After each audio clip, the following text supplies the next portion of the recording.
Okay, once you get your pinch pots made for your whistle, the next step is to make your mouthpiece. So you're going to start with a pancake or a flat disc of clay. This one's a little bit too big. I'm going to trim it down some. And to make your pancake, it's easy to just use the palm of your hand and flatten it out. If you flip it over every once in a while, you'll get it nice and thin and nice and even. You want your pancake of clay for your mouthpiece to be about the same thickness as your pinch pots, about 1/4 of an inch, so not too thick, not too thin. Once you get your pancake made, you will take your popsicle stick and you're just going to lay your popsicle stick in the middle of your pancake. Lay the one edge of your popsicle stick in the middle of your pancake, and then you're going to hold it down and turn that pancake into a taco. So you just take one side of your disc of clay and you fold it over your popsicle stick, making sure that when you fold it over, the clay is touching your popsicle stick on both sides, so that your airway for your mouthpiece is going to end up being nice and thin.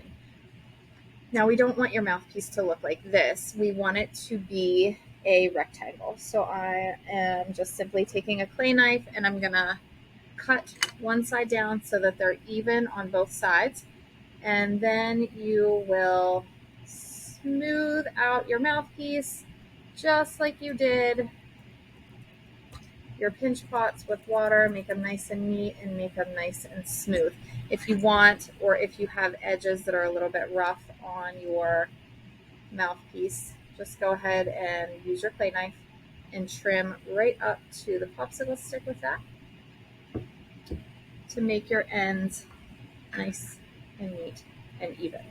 Once you get all of those made and you're happy with the way they look, your next step is to put your pinch pots together. So anytime you add 2 pieces of clay together, you have to scratch and slip. Right now I can put these together and they stay together.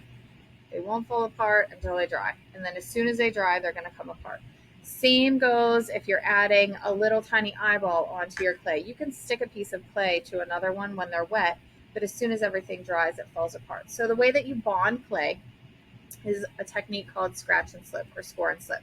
You're simply going to use your clay knife to scratch up the edges of your pinch pot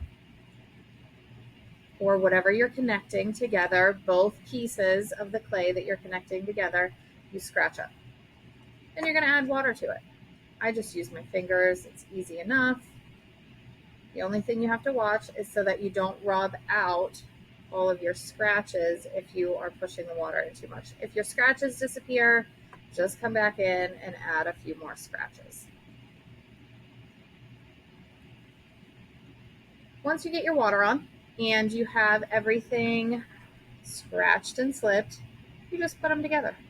You want to kind of press them a little bit. If you see a little water oozing out or muddy clay oozing out, that's a good sign. That means you're getting a good solid bond in your clay. If your clay is pretty soft, you just have to be a little bit gentle whenever you're pushing everything together. Part of your grade for this project is going to be getting rid of the seam. So hiding the seam so that you can't see it at all and getting your pinch pots nice and smooth and even. To hide the seam, you can simply use your fingers and rub the opposite direction of the seam back and forth and pull the clay over it, and that will start to make it go away. If you have kind of a bigger seam like I do in this pinch pot, an easy way to do it is to just scratch up your surface, add a little water, and then take some really nice soft fresh clay and smear into your seams.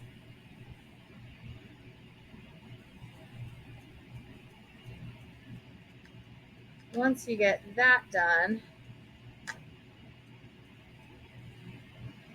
and you have all of your seams hidden, your next step is just going to be reshaping your pinch pots if you need to. So once they're connected together at this point, you can either just squeeze them. I don't know if you noticed before, but my pinch pots look more like a clam shape.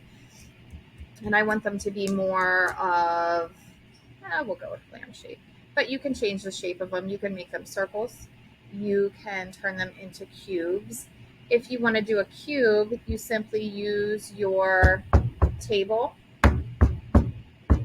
or your hands to flatten out your edges, and they will turn into a cube. I've already attached the mouthpiece to that one, so I can't do all four sides, but you just kind of tap your clay on the table and it will give you a flat side, or like I said, you can just use your hands to reshape everything.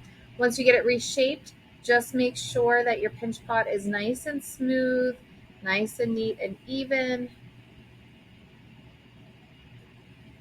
Use some water and or a sponge in order to make sure everything is super duper smooth and your pinch pot and your mouthpiece look as perfect as you can get them before you put them together. Remember, if you do every step well and every step neatly, your end product will turn out that much better.